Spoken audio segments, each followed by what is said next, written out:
Hi everyone! Meriendang madaling gawin?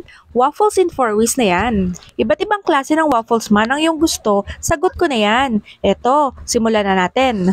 Gumamit lang ako ng ready-to-use pancake mix at syempre tinimplahan ko lang ito ng konti.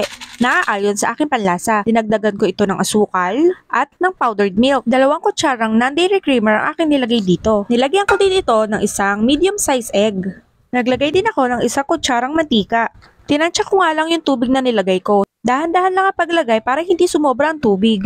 At ginamit ko na itong manual mixer sa paghalo. Request nga pala ito ng aking bunso. Sobrang hilig niya dito. Kaya naman napapadalas talaga ang pagluluto ko nito. At ituloy na natin ang paghahalo. Ituloy lang natin ang paghahalo hanggang sa wala na talaga tayong makita na buo-buo sa ating mixture. Hanggang sa maging ganito na siya. At ang consistency ay dapat ay ganito. Gagamit tayo ng baso na paglalagyan ng ating batter mixture. I-set aside at i-prepare na natin ang mga filling ng ating waffle. Gumamit ako ng Ricoa chocolate at nilagay ko sa stick. Ilublob lang natin ito ng ganito. Pangalawa naman ay nagtuhog ako ng french fries. Ito kasi ang gusto ko flavor. Pangatlo, ang hotdog naman. Hiniwa ko lang ito na pabilog. Siguraduhin makakoat natin lahat. At panghuli, isang malaking cheese para naman ito kay Abebe. At lulutuin na natin ito sa ating mini waffle maker.